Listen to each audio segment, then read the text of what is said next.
தீபம் இயற்கை டிவி உறவுகளுக்கு வணக்கத்தை தெரிவித்துக் கொள்கிறோம். நம்ம தீபம் இயற்கை டிவியில் உங்களுடைய ஆதரவோட 1801 சப்ஸ்கிரைபர் வந்துட்டாங்க. ஆன்மீக நிகழ்ச்சியை நீங்கள் அதிகமாக நம்ம டிவியில் பார்க்கலாம். கூடவே இயற்கையான முறையில் இயற்கை உணவுகள், இயற்கையான காட்சிகள், இயற்கையான பறவைகளை பற்றியெல்லாம் நம்ம போட்டுருக்குறோம். இப்போது நம்ம உடல் ஆரோக்கியத்திற்கு நான் உபயோகப்படுத்துகிற, நான் உணர்ந்ததை உங்கள் கூட பகிர்ந்துக்க போகிறேன். பொதுவாக சளி அதிகமாக நமக்கு சில பேர்த்துக்கு பிடிக்குது. எதனால் சளி பிடிக்குது, அதை எப்படி ஹேண்டில் பண்ணலாம் அப்படிங்கிறத இந்த வீடியோவில் நம்ம பார்க்கலாம். சளி பிடிக்கணுமா? ஆமாங்க, மூக்குள்ள வரைக்கும் சளி தானுங்க. சளி பிடிக்கிறது நல்லதுன்னு சொல்லுவாங்க மருத்துவர்கள் சில பேர். கெட்ட நீரெல்லாம் வெளியே வந்துடும்ன்ட்டு. ஆனால் சளி பிடிச்சா நம்ம சில பேர் தாங்க முடியறதில்ல. காய்ச்சல் வந்துடும், மூக்கில் அப்படியே ஒழுகிட்டே இருக்கும், இருமல் அதிகமாக இருக்கும். அப்போது இதை எப்படி நாம் ஃபாலோ பண்ணுறது அப்படிங்கிறத பார்க்கலாம். பொதுவாக தண்ணி நாம் குடிக்கிறது சரியான முறையில் குடிக்கணும். சிலப்போ தண்ணி வரப்போ நம்ம பிடிச்சி பார்த்தோம்னா ரொம்ப கலங்கி இருக்குங்க. அப்போது அதுக்கு என்ன பண்ணணும்னா, பைப்பில் தண்ணியை பிடிச்சி வச்சிடணும். ஒரு 5 மணி நேரம் வச்சிட்டிங்கன்னா அதில் வர்ற மண் குப்பைகள்லாம் அப்படியே கீழே வந்துடும். அதுக்கப்புறம் மேலே இருக்கிறத நம்ம எடுத்து உபயோகப்படுத்த முடியும். இல்லை ஃபில்ட்ரு வச்சுருந்து அந்த ஃபில்ட்ரு வழியாகவும் எடுத்து பச்சை தண்ணி அப்படியே குடிக்க வேண்டாங்க. சூடு பண்ணி அப்புறம் ஆற வச்சு குடிங்க. அதுதான் இருக்கிறதுலையே பெஸ்ட்டு. தண்ணினா சில பேர் அந்த தண்ணியும் கூட நிறைய பேர் குடிக்கிறாங்க, சளி சரியாக போகுன்ட்டு. இல்லைங்க, அதெல்லாம் கண்டிப்பாக நமக்கு ஒத்து வராதுங்க. பல குடும்பங்கள் அந்த மது அருந்துறதுனால கெட்டு சீரழிஞ்சிருக்குது, தன் உடம்பை கெடுத்துக்கிறாங்க. என்னுடைய வயசில் இருக்கிற என்னுடைய சில பேர் தெரிஞ்சவங்கெல்லாம் கூட அந்த மாதிரி கெடுத்துட்டு அவங்க வாழ்க்கையிலேயே அதிக நாள் வாழ முடியாமல், குடும்பத்துக்கு நல்லது செய்ய முடியாமல் போய் சேர்ந்துட்டாங்க. தவிர அந்த வளர்கிற அவங்களுடைய வாரிசுகளுக்கு மிக இடைஞ்சலாக இருக்குது. அதனால் தயவு செய்து அந்த டேஸ்ட்டுக்கும் கூட, நான் வாரம் ஒருக்கா பிஸ்னஸ்க்காக போய் மது குடிக்கிறேன் அப்படிங்கிறதெல்லாம் அவாய்ட் பண்ணிடுங்க. இந்த வயதிலேயும் நான் ஆரோக்கியமாக இருக்கிறேன்னா இதையெல்லாம் கடைபிடிச்சதுனால தான் இருக்க முடியுது. இன்னும் பல நல்ல செயல்களை நான் உங்களுக்கு, என்னுடைய அனுபவங்களை உங்களுக்கு தொடர்ந்து சொல்லிட்டு வரேன். பிளாஸ்டிக் டம்ளரில், அட்டை டம்ளரில், பிளாஸ்டிக் பாட்டிலில் தண்ணி குடிக்க மாட்டேனுங்க. 17 வருஷமாக இதை ஃபாலோ பண்ணிகிட்ருக்கேன். ஏன்னா இப்போ நிறைய பேர் ஆய்வுலேயே சொல்லியிருக்காங்க, பிளாஸ்டிக் பாட்டிலில் தண்ணி போட்டு குடிக்கிறதுனால அதில் பல நுண்ணுய பிளாஸ்டிக் துகள்கள்லாம் இருக்கிறதாகவும் அதனால உடலில் பாதிப்பு இருக்கிறதாகவும் சொல்கிறாங்க. ஒன்று அதே தான், பிளாஸ்டிக்கில் டீ குடிக்கிற போது சூடானது ஊற்றுனா அது உருகிறதுக்கு வாய்ப்பு இருக்குது. அதே மாதிரி அட்டை டம்ளரில் நீங்கள் கீழே பார்த்தீங்கன்னா மெழுகு இருக்கும், அதுவும் உருகிறதுக்கு வாய்ப்பு இருக்குது. இந்த காரணத்தினால நான் இதைய உபயோகப்படுத்துறது இல்லைங்க. நீங்களும் இனிமேல் இதை ஃபாலோ பண்ணுங்கள். இப்போது நம்ம உபயோகப்படுத்துறது மட்டும் இல்லாமல் அதை தூக்கி வெளியே போட்டுடுறாங்க. அது சாக்கடையில் போகுது, ரோட்டில் போட்டுறாங்க. அது மட்டும் இல்லை, ஒரு நிகழ்ச்சி நாம் நடத்துகிறப்போ 2000 பேர் கலந்துக்கிறாங்கன்னா அந்த டம்ளரு, அந்த அட்டை டம்ளரு இதெல்லாம் என்ன பண்ணுவாங்க, மண்டபத்தில் தூக்கி போடுவாங்க. மண்டபம் குப்பை கிடங்கு கொண்டு போவாங்க சொல்லுவாங்க. இப்போது அதை அழிக்கிறதுக்கு நாம் என்ன பண்ணுறது? அது மறுசுழற்சியும் பண்ண முடியாது. அதை எரிக்கணும், இன்சினரேட்டரில் எரிக்கணும். இதுக்காகத்தான் நான் ஆய்வு பண்ணி அதுக்காக இன்சினரேட் தயாரித்து இப்போ நான் கொடுத்துட்ருக்குறேன்.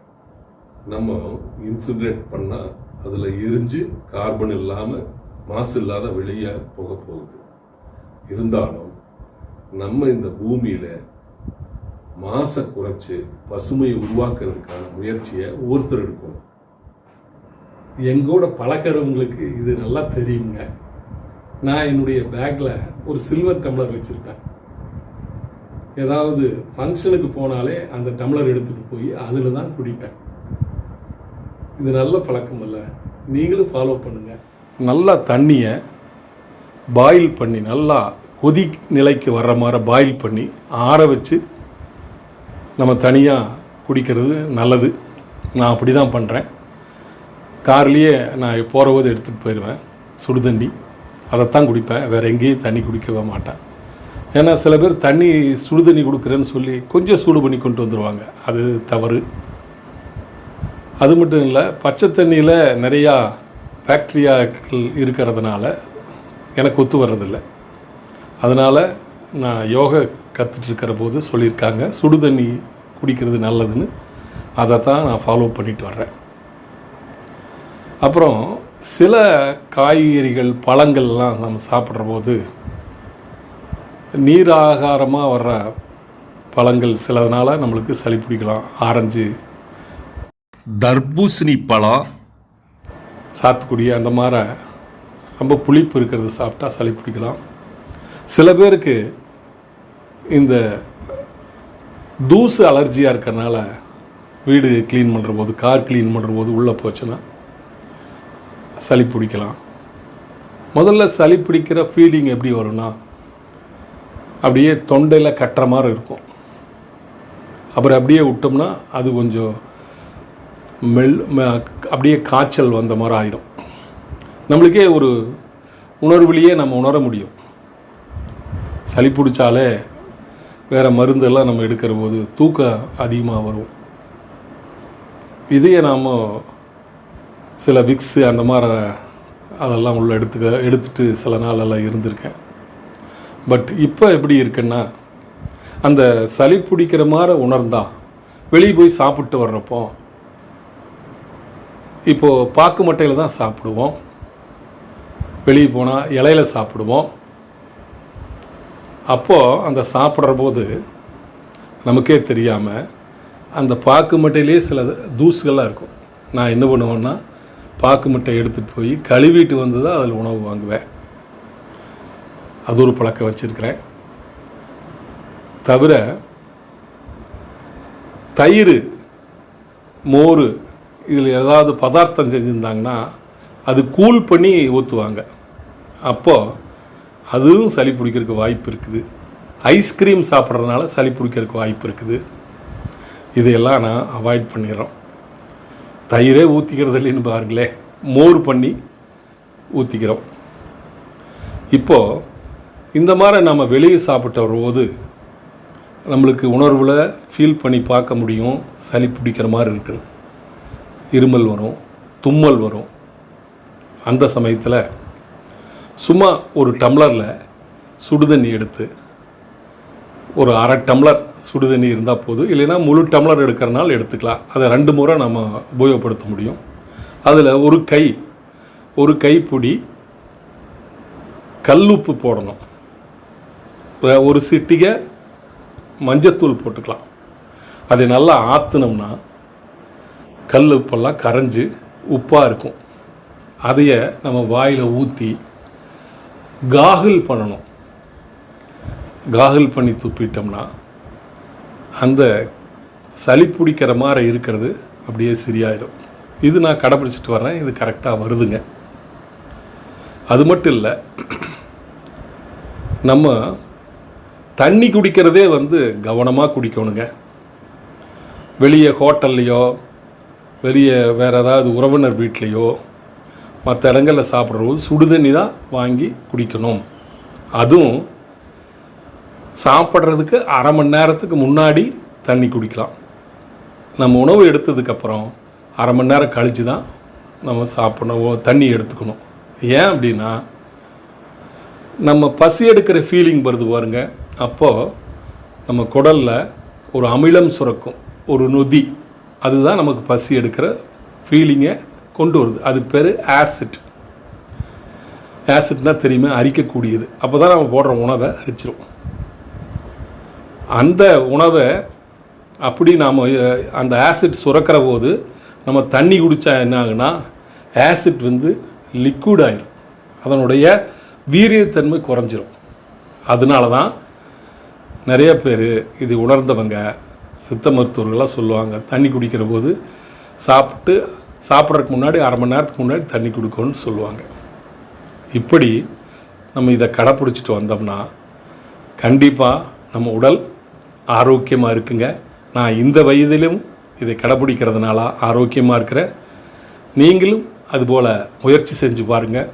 கண்டிப்பாக இந்த சளி தொல்லையிலிருந்து நாம் தப்பிக்கிறதுக்கு வாய்ப்பு இருக்குதுங்க.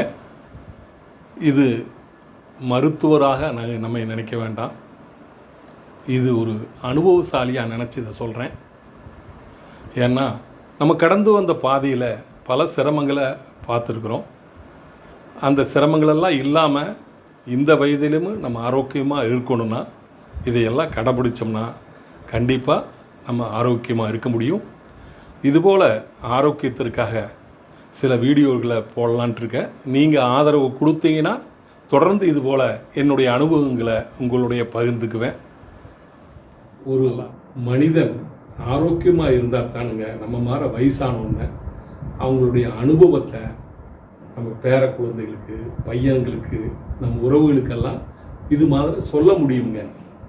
அப்படியெல்லாம் வாழ்ந்ததுனால தான் நம்ம முன்னோர்கள் 100 ஆண்டு காலம் வாழ்ந்துருக்கிறாங்க. நம்ம வாழ்கிற வரைக்கும் கூட இருக்கிறவங்களுக்கு தொந்தரவு இருக்கக்கூடாதுங்க. நம்ம உடம்பை நாம் தான் பாதுகாத்துக்கணும். உங்கள் உடலில் ஏதாவது தொந்தரவு, சுகர் இருக்குதுன்னு வச்சுக்கோங்க, அதுக்கு மாத்திரை சாப்பிடணும், அதை சாப்பிடக்கூடாது, இதை சாப்பிடக்கூடாதுன்னு சொல்லுவாங்க. அதே ஒரு பிரச்சனையாக போயிடும் உங்கள் லைஃப்பில். அதெல்லாம் இல்லாமல் இருந்தால் தான் எது வேணாலும் சாப்பிட்லாம், எப்படி வேணாலும் நாம் அந்த தொழிலை பார்த்து செய்யலாம், நண்பர்களோட பேசலாம், இதுபோல் வீடியோ எடுத்து போடலாம், பல செயல்கள் நம்மளால் செய்ய முடியுங்க. உங்களுடைய ஆதரவு இருந்தால் மென்மேலும் இந்த தீபம் இயற்கை டிவி வளரும். உங்களுடைய நண்பர்களுக்கு நாங்கள் போடுற வீடியோவை ஷேர் பண்ணுங்கள். இதில் அந்த வாட்ஸ்அப்பில் நிறைய நான் பகிர்றேன். அதில் நீங்கள் அந்த வாட்ஸ்அப் வீடியோவை டச் பண்ணிங்கன்னா வீடியோ மட்டும்தான் வரும். அதில் நீங்கள் கமெண்ட் பண்ண முடியாது. நீங்கள் இந்த வீடியோவை பார்த்து, நான் போடுற வீடியோவை பார்த்து என்ன உணர்றீங்களோ அதை நீங்கள் கமெண்ட் பண்ணால் தான் எனக்கு தெரியும், ஓ இது இந்த வழியில் போனால் நல்லாயிருக்கும், இதையெல்லாம் விரும்புகிறாங்கன்னு சொல்லி. சில நண்பர்கள் இப்போ கமெண்ட் போடுறாங்க, நீங்களும் கமெண்ட் பண்ணுங்கள். அதுக்கு வாட்ஸ்அப்பில் இருக்கிற மேலே இருக்கிற வீடியோ பட்டனை அமுத்தாமல் அந்த லிங்க் இருக்கும் பாருங்கள் ப்ளூ கலரில், அதை டச் பண்ணிங்கன்னா யூடியூப்பே ஓப்பன் ஆகிரும். அப்போது அதில் யூடியூப்பில் கீழே பார்த்தீங்கன்னா கமெண்ட்ஸ்ன்னு எழுதியிருக்கும்.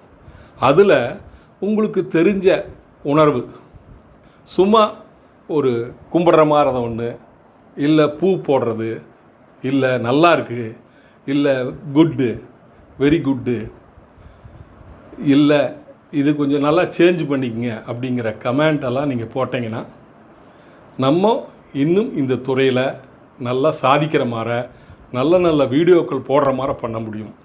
போடுறீங்களா? தொடர்ந்து பாருங்கள். நன்றி, வணக்கம்.